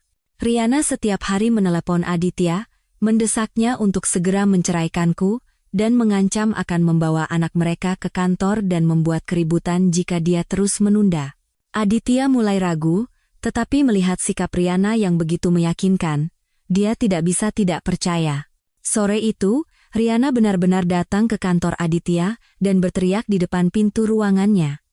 Aditya, kapan kau akan menceraikan Saraswati? Aku tidak bisa menunggu lagi. Kalau hari ini kau tidak memberiku jawaban yang pasti, aku akan menemui para pemegang sahammu dan menceritakan semuanya. Aditya buru-buru menarik Riana ke dalam ruangannya, menutup pintu, dan berkata dengan suara pelan, tolong jangan begini. Ini sedang waktu penting di kantor. Kalau para pemegang saham tahu, aku akan tamat. Beri aku waktu beberapa hari lagi, aku pasti akan menceraikan Saraswati. Beberapa hari? Kapan tepatnya? Riana tidak mau mengalah. Aku sudah memberimu begitu banyak waktu. Kau selalu saja beralasan. Aditya, dengar baik-baik. Kalau hari ini kau tidak memberiku janji yang pasti, aku akan membuat keributan sekarang juga. Melihat Riana yang berubah menjadi seperti iblis, Aditya tiba-tiba merasa curiga. Dia teringat dulu saat bersama Riana, dia sering mengeluh tidak enak badan dan pernah bilang baru saja menjalani operasi. Bagaimana bisa dia tiba-tiba hamil? Lagi pula, setelah mengaku hamil, dia hanya mengatakan sudah periksa ke rumah sakit, tetapi tidak pernah menunjukkan hasil tesnya. Aditya mencoba memansin. Riana, kalau kau memang hamil, bisa tunjukkan hasil tes dari rumah sakit? Aku juga ingin tahu kondisi anak kita. Mata Riana tampak goyah. Dia buru-buru berkata, hasil tesnya kutinggal di rumah, sekarang tidak ada. Lagi pula, dokter bilang sekarang anaknya masih terlalu kecil, jadi tidak banyak yang bisa diperiksa. Nanti kalau sudah lebih besar baru periksa lagi. Kecurigaan Aditya semakin dalam. Kalau begitu, setidaknya beritahu aku nama rumah sakit dan dokternya. Besok, aku akan menemanimu. Aku juga ingin mendengar langsung dari dokter. Wajah Riana mengeras. Tidak perlu. Aku bisa pergi sendiri. Kau tidak usah ikut. Kalau kau benar-benar khawatir padaku dan anak ini, cepat ceraikan Saraswati. Jangan tanya yang tidak-tidak. Melihat kepanikan Riana, Aditya akhirnya menemukan jawabannya. Kemungkinan besar Riana tidak hamil, dia telah menipunya. Aditya diliputi amarah dan rasa dikhianati. Dia telah ditipu begitu lama oleh Riana, dan karena kebohongannya, hubungannya denganku nyaris berakhir total. Dia menahan amarahnya dan berkata, Riana, kalau kau benar-benar hamil, tunjukkan hasil tesnya atau pergi ke rumah sakit bersamaku. Kalau kau tidak bisa menunjukkan hasil tes dan tidak mau pergi ke rumah sakit, aku tidak punya pilihan selain berpikir kau berbohong. Riana semakin panik karena Aditya tidak percaya. Dia menangis. Aditya, beraninya kau meragukanku? Aku bahkan mengandung anakmu, dan kau tidak percaya padaku? Aku benar-benar kecewa. Bukannya aku tidak percaya padamu, tapi tidak ada bukti kau hamil, kata Aditya dingin. Kalau kau benar-benar hamil, bawa buktinya, kalau tidak, aku tidak akan percaya lagi padamu. Melihat sikap tegas Aditya, Riana sadar dia tidak bisa menipu lagi. Dia menghapus air matanya, dan wajahnya berubah menjadi ganas. Aditya, jangan memaksaku. Meskipun aku tidak hamil, kita sudah bersama begitu lama, kau tidak bisa meninggalkanku begitu saja. Beri aku uang. Kalau tidak, aku akan membuat keributan di kantormu dan memberitahu Saraswati semuanya. Aku tidak akan membiarkan kalian berdua hidup tenang. Mendengar pengakuan Riana bahwa dia tidak hamil, Aditya gemetar karena marah. Kau menipuku dengan kehamilan palsu demi uang, Riana, kau benar-benar hina. Aku hina? Riana tertawa sinis. Yang menipuku lebih dulu itu kau janji akan menceraikan Saraswati dan menikahiku. Kau juga janji akan membelikanku rumah. Jangan coba-coba mengelak sekarang, tidak akan kubiarkan. Beri aku 4 miliar rupiah. Kalau tidak, aku benar-benar akan membuat keributan. Aku akan membuatmu hancur di masyarakat. Aditya akhirnya melihat wajah asli Riana. Dia tidak mau berurusan lagi dengannya. Aku tidak punya 4 miliar. Paling banyak aku bisa memberimu 1 miliar. Kalau kau setuju, aku akan transfer sekarang juga. Setelah itu, kita jangan pernah bertemu lagi. Kalau tidak setuju, terserah kau. Aku sudah tidak takut lagi dengan ancamanmu. Riana tidak menyangka Aditya akan bersikap sekeras ini. Dia ragu sejenak, berpikir bahwa 1 miliar juga bukan uang yang sedikit. Jika dia terus membuat keributan, dia mungkin tidak akan mendapatkan apa-apa. Dia mengangguk. Baik. 1 miliar. Transfer sekarang. Aditya mengeluarkan ponselnya dan mentransfer 1 miliar rupiah ke rekening Riana, lalu dia berkata, uang sudah kukirim, cepat keluar, jangan pernah mencariku lagi, jangan ganggu Saraswati juga. Kalau tidak, aku tidak akan tinggal diam. Setelah menerima uang, Riana tersenyum penuh kemenangan. Dia mengambil tasnya, berbalik, dan pergi tanpa mengucapkan selamat tinggal. Melihat punggung Riana, Aditya diliputi penyesalan dan amarah. Dia menyesal pernah terperdaya dan menjalin hubungan dengan Riana. Dia tidak hanya mengkhianatiku, tetapi juga ditipu begitu lama dan kehilangan uang yang sangat banyak. Aku tidak terkejut mendengar kabar bahwa Aditya telah mengetahui kehamilan palsu Riana. Pak Tirtayasa memberitahuku bahwa Aditya telah menghubunginya, mengatakan akan melaksanakan perjanjian cerai dan pergi ke Goa bersamaku untuk mendaftarkan perceraian. Aku dan Maya sangat senang. Maya berkata, Saras, bagus sekali. Akhirnya Aditya sadar dia telah ditipu dan mau menceraikanmu. Kita akhirnya bisa terbebas darinya. Aku mengangguk. Iya, akhirnya terbebas. Tapi kita tetap harus bertemu di pengadilan. Aku harus mendapatkan kembali semua aset yang telah digelapkannya. Aku tidak akan membiarkannya lolos begitu saja. Pak Tirtayasa juga berkata, benar, Bu Saras. Meskipun Pak Aditya setuju untuk melaksanakan perjanjian cerai, tindakan penggelapan asetnya sudah merugikan Anda. Anda berhak menuntut pengembalian dan juga uang pesangon. Kita akan tetap melanjutkan persidangan sesuai jadwal untuk mendapatkan putusan yang adil dari pengadilan. Aku setuju dengan pendapat Pak Tirtayasa. Meskipun Aditya setuju untuk bercerai, aku tidak bisa memaafkannya begitu saja. Dia harus membayar atas pengkhianatan dan penipuannya. Hanya dengan begitu, aku bisa benar-benar menutup masa lalu dan memulai hidup baru. Beberapa hari berikutnya, aku menyiapkan dokumen-dokumen untuk persidangan sambil mempersiapkan wawancara di universitas. Aku mencurahkan seluruh energiku untuk hal-hal ini, dan tidak lagi memikirkan Aditya dan Riana. Aku tahu, hanya dengan membuat diriku lebih baik, aku bisa benar-benar keluar dari bayang-bayang masa lalu dan menyambut masa depan yang lebih baik. Hari wawancara, aku mengenakan pakaian rapi, dengan senyum percaya diri, masuk ke ruang wawancara universitas. Para pewawancara mengajukan banyak pertanyaan tentang pendidikan bahasa Jerman dan penelitian akademis, dan aku menjawabnya dengan tenang. Setelah wawancara selesai, para pewawancara terlihat sangat puas dan mengatakan akan memberitahu hasilnya secepat mungkin. Keluar dari ruang wawancara, hatiku dipenuhi harapan. Aku tahu, apapun hasilnya, aku sudah mengambil langkah baru. Kehidupan baruku sudah dimulai. 3 hari setelah wawancara, aku menerima surat penerimaan dari universitas. Aku diminta untuk mulai bekerja pada hari Senin minggu depan. Melihat surat itu, aku sangat gembira hingga hampir melompat. Maya memelukku dan bersorak. Saras, bagus sekali. Kau akhirnya bisa melakukan pekerjaan yang kau sukai lagi.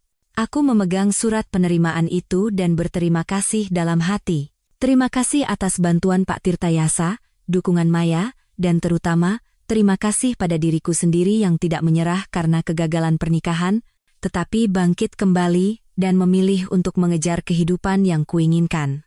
Sehari sebelum aku mulai bekerja, aku mendapat telepon dari Pak Tirtayasa. Tanggal sidang telah ditetapkan minggu depan, jadi aku harus bersiap. Dia juga memberitahu bahwa Aditya akhir-akhir ini terus menghubunginya, ingin bertemu denganku secara terpisah untuk bernegosiasi. Dia menawarkan untuk mengurangi proporsi pembagian harta dengan memberikan uang kompensasi tambahan. Tanpa berpikir, aku menolaknya. Pak pengacara, saya tidak butuh uang kompensasinya. Saya hanya ingin mendapatkan kembali apa yang menjadi hak saya. Dia telah berselingkuh dan menggelapkan aset, jadi dia harus bertanggung jawab. Saya tidak akan memberikan keringanan apapun. Pak Tirtayasa berkata, baik, Bu Saras. Kalau begitu, kita akan melanjutkan persidangan sesuai jadwal untuk mendapatkan putusan yang adil dari pengadilan. Sehari sebelum sidang, Aditya tiba-tiba meneleponku. Aku ragu sejenak, lalu mengangkatnya. Dari seberang telepon, suara Aditya terdengar sangat serak dan lelah. Saras, besok sidang. Bisakah kita bertemu sebentar? Ada yang ingin kubicarakan. Aku berpikir sejenak, lalu berkata, baik, kita bertemu di kafe dekat pengadilan, jam 3 sore. Setelah menutup telepon, Maya bertanya dengan cemas. Saras, kau benar-benar akan menemuinya? Bagaimana kalau dia punya niat buruk? Aku tersenyum. Jangan khawatir. Aku tidak akan tertipu lagi olehnya.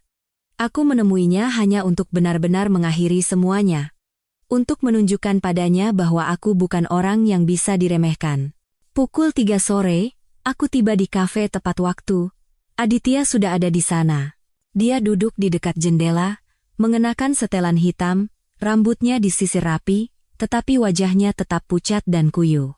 Melihatku, Aditya buru-buru berdiri dan mencoba menarik kursi untukku, tetapi aku langsung duduk di seberangnya. Kalau ada yang mau dibicarakan, katakan saja. Aditya tertegun sejenak, lalu perlahan duduk kembali. Saras, aku salah. Aku salah telah berselingkuh dengan Riana, menggelapkan aset, dan terutama, meremehkanmu. Semuanya salahku. Aku sudah benar-benar putus hubungan dengan Riana. Uang 1 miliar yang diambilnya dariku juga sudah kukembalikan. Uang ini semua akan kuberikan padamu sebagai kompensasi. Tolong, bisakah kau memberiku satu kesempatan lagi? Jangan ceraikan aku. Aku menatap Aditya, hatiku tidak merasakan apa-apa. Aditya, menurutmu apa gunanya mengatakan semua ini sekarang? Saat kau menyakitiku, apa kau pernah berpikir akan ada hari seperti ini? Aku sudah diterima di universitas dan akan mulai bekerja minggu depan. Kehidupan baruku sudah dimulai. Aku tidak punya niat untuk kembali.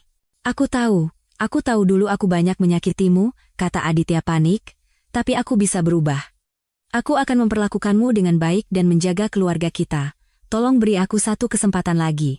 Kesempatan itu bukan tidak pernah ada. Kau sendiri yang menyia-nyiakannya. Aku mengeluarkan ponselku, membuka hasil tes rumah sakit yang dikirim Pak Tirtayasa sebelumnya dan bukti transfer Aditya kepada Riana, lalu meletakkannya di depan Aditya. Lihat, Riana tidak pernah hamil. Dia menipumu.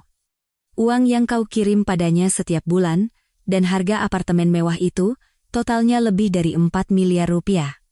Itu semua adalah harta bersama kita, kau harus mengembalikan semuanya padaku. Melihat bukti-bukti di ponsel, wajah Aditya pucat pasi. Kau sudah tahu Riana tidak hamil? Kau sudah mengumpulkan semua bukti ini? Ya. Aku sudah tahu, kataku datar. Sejak kau berbicara dengan Riana dalam bahasa Prancis di resepsi, aku tahu pernikahan kita sudah berakhir. Aku mengumpulkan bukti-bukti ini bukan untuk membalas dendam padamu. Ini untuk melindungi hak-hakku. Aku mengorbankan karier dan mimpiku untukmu.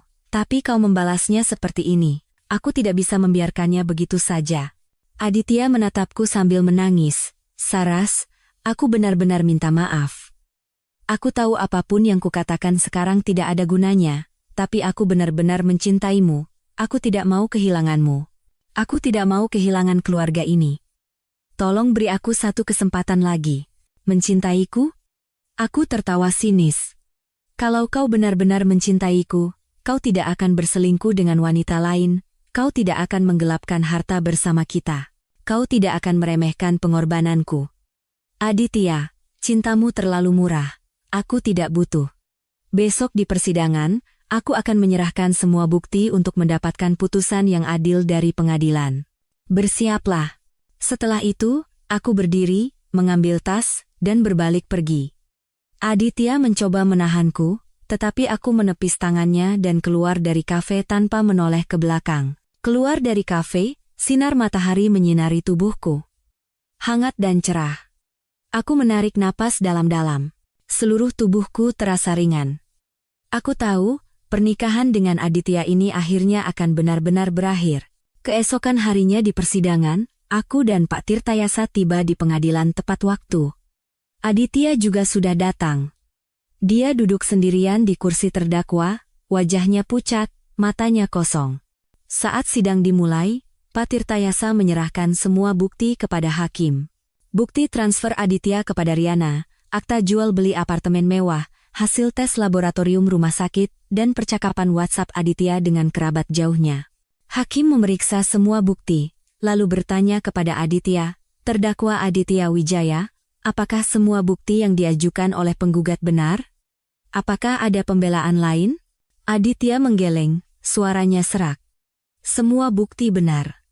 Tidak ada pembelaan. Saya akan mengembalikan semua aset yang saya sembunyikan dan membayar uang pesangon kepada Saraswati. Hakim mengangguk. Mengingat terdakwa tidak membantah bukti yang diajukan oleh penggugat dan bersedia bertanggung jawab, maka pengadilan memutuskan sebagai berikut, mengabulkan gugatan cerai penggugat Saraswati terhadap terdakwa Aditya Wijaya. Terdakwa Aditya Wijaya diwajibkan mengembalikan aset yang disembunyikan sebesar total 4,8 miliar rupiah, dan membayar uang pesangon sebesar 1 miliar rupiah kepada penggugat Saraswati dalam waktu 15 hari setelah putusan ini. Berkekuatan hukum tetap, apartemen di pusat kota Jakarta menjadi milik penggugat Saraswati, dan 80% dari sisa aset terdakwa Aditya Wijaya seperti deposito dan saham, setelah dikurangi bagian yang harus dikembalikan, menjadi milik penggugat Saraswati. Mendengar putusan itu, aku menghela napas lega. Air mataku tumpah. Ini bukan air mata kesedihan. Ini adalah air mata kelegaan, air mata kebahagiaan. Aku akhirnya mendapatkan kembali apa yang menjadi hakku, dan akhirnya bisa benar-benar terbebas dari Aditya dan memulai hidup baru. Aditya tidak berkata apa-apa setelah mendengar putusan. Dia hanya menundukkan kepala, bahunya sedikit bergetar. Kali ini, dia tahu dia benar-benar telah kehilangan segalanya. Keluar dari pengadilan, Maya berlari menghampiriku dan memelukku. Saras, bagus sekali. Kita menang. Kau akhirnya terbebas dari si brengsek itu. Aku tersenyum dan mengangguk. Iya, akhirnya terbebas. Maya, selama ini, terima kasih banyak. Sama-sama, kata Maya sambil tersenyum. Ayo, kita pergi pesta perayaan. Kami mencari restoran, memesan makanan kesukaanku, dan sebotol anggur merah. Sambil makan, memandangi pemandangan di luar jendela, hatiku dipenuhi harapan. Aku tahu masa depanku pasti akan menjadi lebih baik. Aku akan bersinar di pekerjaan yang kusukai, dan aku akan bertemu dengan orang yang benar-benar menghargai dan mencintaiku. Dan Aditya, dia tidak hanya kehilangan aku dan hartanya. Karena perselingkuhan dan penggelapan asetnya terungkap, dia dipecat dari posisi direktur utama oleh para pemegang saham dan menjadi cemoohan masyarakat. Semua yang pernah dimilikinya lenyap seperti buih karena pengkhianatan dan penipuannya. Aku pikir, ini adalah akibat yang pantas dia terima. Perbuatan baik akan dibalas dengan kebaikan, perbuatan jahat akan dibalas dengan kejahatan. Itu adalah hukum karma. Setelah putusan pengadilan berkekuatan hukum tetap, aku mulai bekerja di universitas sesuai jadwal. Pihak universitas memberiku ruang kerja pribadi, rekan-rekan kerja sangat ramah, dan para mahasiswa juga sangat menghormatiku. Setiap hari, aku berdiskusi tentang sastra Jerman dengan mereka, berlatih percakapan, dan menjalani hari-hari yang penuh dan menyenangkan. Aku akhirnya menemukan kembali diriku yang dulu. Saraswati yang penuh semangat hidup dan ambisi karier. Di akhir pekan pertama setelah mulai bekerja, aku mendekorasi ulang apartemen di pusat Jakarta dengan gaya simpel yang kusukai. Dulu, banyak barang di rumah ini adalah pilihan Aditya, tapi sekarang aku mengganti semuanya, hanya menyisakan barang-barang yang memiliki kenangan dengan ibuku. Melihat rumah yang baru didekorasi, aku merasakan rasa memiliki yang mendalam. Inilah rumah yang benar-benar menjadi milikku. Namun, Aditya tidak bisa memenuhi putusan pengadilan tepat waktu. Setelah dipecat dari perusahaan, dia kehilangan kekuasaannya. Deposito dan saham atas namanya juga nilainya anjlok karena krisis perusahaan sebelumnya, sehingga tidak cukup untuk membayar 4,8 miliar rupiah, bahkan uang pesangon 1 miliar rupiah pun tidak bisa dia siapkan. Atas permintaanku, Pak Tirtayasa mengajukan permohonan eksekusi paksa ke pengadilan. Pengadilan menyita satu-satunya apartemen kecil dan mobil yang tersisa atas nama Aditya, dan bersiap untuk melelangnya untuk membayar utangnya padaku. Mendengar kabar itu, Aditya beberapa kali meneleponku, memohon agar diberi perpanjangan waktu. Dia berjanji akan mencari cara untuk membayar utangnya. Aku tidak mengangkat teleponnya, juga tidak membalas pesannya. Aku tahu aku sudah memberinya kesempatan, dan dia sendiri yang menyia-nyiakannya. Sekarang, dia harus menanggung akibat dari perbuatannya. Suatu kali, aku bertemu dengan Aditya di supermarket dekat kampus. Dia mengenakan pakaian kasual murah, rambutnya acak-acakan, wajahnya ditumbuhi janggut. Dia terlihat jauh lebih tua dari usianya. Sosok Pak Direktur yang dulu penuh percaya diri sudah tidak ada lagi. Melihatku, dia buru-buru mendekat dan mencoba berbicara, tetapi aku mengabaikannya, mendorong troli, dan pergi. Aku tidak mau punya hubungan apapun lagi dengannya. Segalanya tentang dia sudah tidak ada hubungannya denganku. Belakangan aku dengar dari Maya, setelah apartemen dan mobil Aditya dilelang, uang yang terkumpul hanya sekitar 1,5 miliar rupiah, jauh dari cukup untuk membayar utangnya. Aditya terpaksa menjadi kuli bangunan, setiap hari mengangkat batu bata dan semen di lokasi konstruksi, melakukan pekerjaan terberat dengan upah harian yang sedikit, sambil hidup dalam pelarian dari para penagih utang. Dan Riana Sari, setelah menerima 1 miliar rupiah dari Aditya, benar-benar menghilang. Ada yang bilang dia pergi ke luar negeri dengan uang itu, ada yang bilang dia menemukan pria kaya lain di kota lain, dan ada juga yang bilang dia ditangkap polisi karena penipuan sebelumnya. Kemanapun dia pergi, itu sudah tidak ada hubungannya lagi dengan Aditya. Aditya akhirnya sadar di akhir. Riana bersamanya bukan karena cinta, melainkan hanya karena uangnya. Suatu hari, aku mendapat telepon dari Pak Tirtayasa. Aditya pingsan karena serangan jantung akibat kelelahan dan stres mental yang berkepanjangan, dan dirawat di rumah sakit. Kerabat dan teman-temannya tidak ada yang mau mengurusnya, sehingga pihak rumah sakit menghubungiku sebagai satu-satunya kontak yang bisa dihubungi, menanyakan apakah aku bersedia menjenguknya. Setelah ragu cukup lama, aku akhirnya memutuskan untuk pergi ke rumah sakit. Bukan karena hatiku luluh. Aku hanya ingin benar-benar menutup masa lalu. Aku membeli seikat bunga dan pergi ke kamar rawatnya. Aditya terbaring di tempat tidur, wajahnya pucat, tubuhnya dipasangi berbagai selang. Dia terlihat sangat lemah. Melihatku, matanya langsung memerah. "Saras, kau datang." Suara Aditya sangat lemah. Aku benar-benar minta maaf.